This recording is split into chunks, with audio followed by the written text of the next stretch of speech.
दिल्ली सरकार द्वारा 850 शराब की दुकानें तथा शराब पीने वालों की उम्र 25 से 21 बरस कर देने के कारण दिल्ली के हर वार्ड मोहल्ले में लगभग 6-7 शराब की दुकानें खुल जाएंगी। इसके विरुद्ध में भाजपा प्रदेश अध्यक्ष श्री आदेश गुप्ता जी, श्री नवीन जिंदल चहल तथा दिल्ली के सभी भाजपा के लोगों ने पूरी दिल्ली में कल चक्का जाम किया।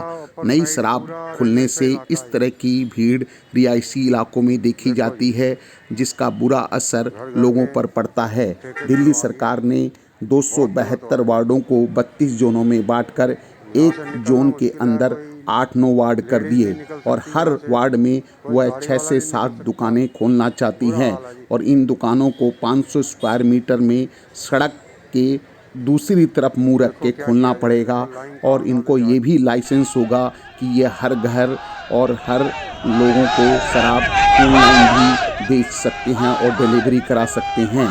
इस तरह शराब करने से लोगों को बहुत परेशानी होगी, जैसा कि हम वीडियो में दिखाएंगे। परंतु इसके विरुद्ध में जिस तरह से चक्का जाम किया गया, यहाँ देख रहे हैं लोग बिना मास्क बैठे हैं, जो मास्क लगा रखे हैं वो भी ठीक से नहीं लगाया है। इस तरह से कोरोना जब दिल्ली में लगभग 8,000-10,000 केस हो गए हैं और रोज़ 4,000 केस आ रहे हैं, वैसे इस तरह का विरोध क्या मायने रखता है? ये दिखाता है कि लोग संजीदा नहीं हैं। राजनीतिक पार्टियां अपना स्वार्थ सिद्धि के लिए मीडिया में आने के लिए इस तरह का प्रदर्शन करते हैं और इस तरह का जाम कर लोगों को दुविधा में डालते हैं। अक्षरधाम पर प्रदेश अध्यक्ष खुद थे, इससे इतना लंबा जाम लगा जैसा कि हम दिखा रहे हैं। ये इस तरह का प्रदर्शन अगर सड़कों पर नहीं कर राजनेताओं के आवास या किसी पार्क में किया जाता तो शायद अच्छा होता और दिल्ली इस तरह से कुंठित नहीं होती और इस तरह से कोरोना फैलने का डर भी नहीं होता।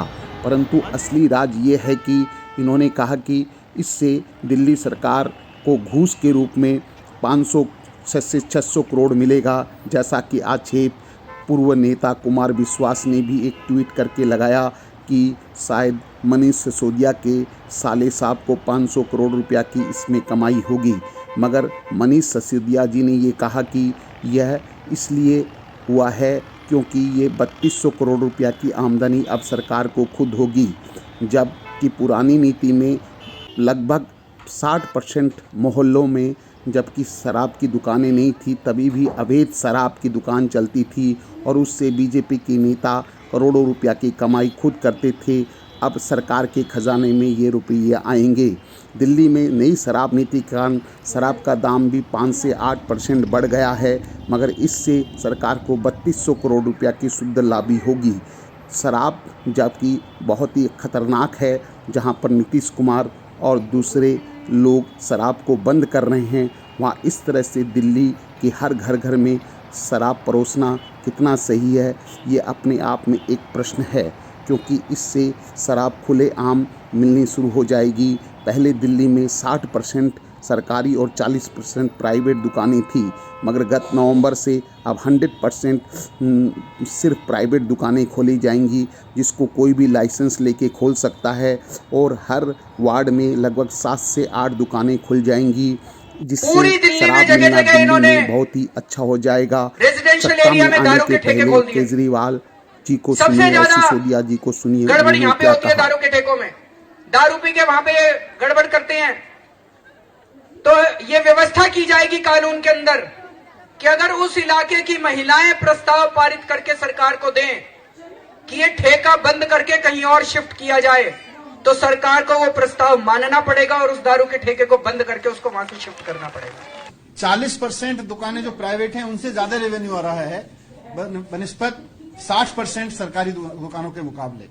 अब दिल्ली में सरकार की शराब की दुकान नहीं होगी, दिल्ली में सरकार की शराब की दुकानें विड्रॉ कर ली जाएंगी। इतना अच्छा माहौल है इस टाइम, और खुलने के बाद क्या होगा, ये बहन बेटी रात तक भी घूम जाए, हमारी कोई बाहर भी नहीं निकल पाएगा। अब इस जगह जगह शराब के वो लड़ाई झगड़ा करेंगे, कोई उनसे लड़ाई भी नहीं कर पाएगा। घर में जो आदमी अभी तक नहीं भी पी, वो भी पीने शुरू हो जाएंगे, क्योंकि पास ही हो गया। कितना माहौल बिगड़ेगा यहाँ का। आप देखिए चेन स्नैचिंग, कितनी चेन स्नैचिंग हो रही है। आप देखिए ना, यहाँ पे कोई अच्छे भले लोग तो आएंगे नहीं। आप उनसे ये उम्मीद तो करेंगे नहीं कि प्रसाद चढ़ाने आ रहे हैं या चढ़ावा चढ़ाएंगे। यहाँ पे सारी गलत काम करने वाले ही आएंगे और उनको देख के हमारे बच्चे भी यही सीखेंगे। तो अपने भविष्य को बचाने के लिए आज कल और हम रोज आएंगे, यहाँ रोज धरना देंगे। दिल्ली के उप मुख्यमंत्री एक्साइज सिसोदिया डिपार्टमेंट जी में ने 3000 का करोड़ रुपए समर्थन की चोरी किया होती थी। और इस तरह का 3000 करोड़ आरोप रुपए। भाजपा पर लगा दिया। अरविंद केजरीवाल जी के नेतृत्व में नई पॉलिसी लाके क्यों कैसे होती थी? एक वार्ड तो मिलेगा जिसमें 16 दुकानें और दूसरे वार्ड में बीजेपी के नेताओं के संरक्षण में चल रही इल्लीगल दुकानें।